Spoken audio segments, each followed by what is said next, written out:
তার বিরুদ্ধে আজকে আমাদের এই বিক্ষোভ কর্মসূচি।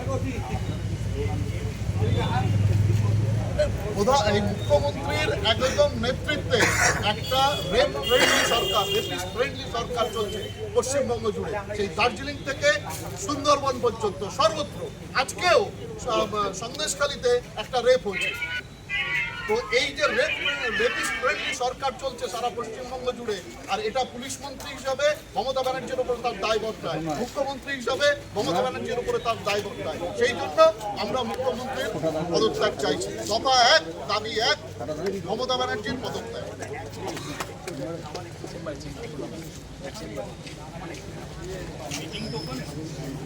আজকে দীর্ঘ 6 বছর পরে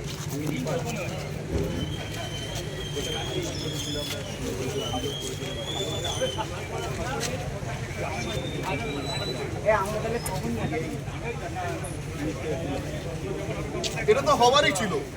পশ্চিমবঙ্গের যে প্রশাসন, তার উপরে আমাদের বিন্দুমাত্র ভরসা নেই। বিন্দুমাত্র সাধারণ মানুষের নিপীড়িত মানুষের বিন্দুমাত্র ভরসা নেই। কারণ এই প্রশাসন কোনো দুষ্কর্মের প্রমাণ তো খোঁজেই না, বরং সেই প্রমাণ লোপাট করে সরকারের ভাবমূর্তিটাকে সাদা দেখানোর জন্য। সেই জন্য আমাদের কর্মী কার্যকর্তা খুন হয়েছিল, সেই বিজেপি কার্যকর্তাদের এবং বিজেপি নেতৃত্বের এবং ওই পরিবারের এই পুলিশের উপর কোনো ভরসা ছিল না। সেই জন্য আমরা হাইকোর্টে গেছিলাম, এই যাতে সিবিআইয়ের আন্ডারে এই তদন্ত চলে। হাইকোর্ট বুঝেছেন, রায় দিয়েছেন, এটাতে আমরা খুশি। আর আমরা আশাবাদী যে সিবিআই প্রকৃত সত্য এবং প্রকৃত অপরাধীদের সামনে আনবে। তৃণমূল সরকার যে কার হারমাদ ভাইদের মমতা ব্যানার্জি লোকানোর চেষ্টা করছেন এই প্রশাসনের মাধ্যমে, সেটা উজাগর হবে, সত্যি বেরিয়ে আসবে, আর প্রকৃত অপরাধীরা ফাঁসির দড়িতে ঝুলবে। শেখ শাহজাহান এবং তার নেতৃত্বাধীন তৃণমূলের যে হারমাদ বাহিনী, ওখানকার যে রোহিঙ্গাদের নিয়ে যে বাহিনী গড়ে তুলেছে, সেই বাহিনীদের বিরুদ্ধে অভিযোগ। বিভিন্ন ইস্যুতে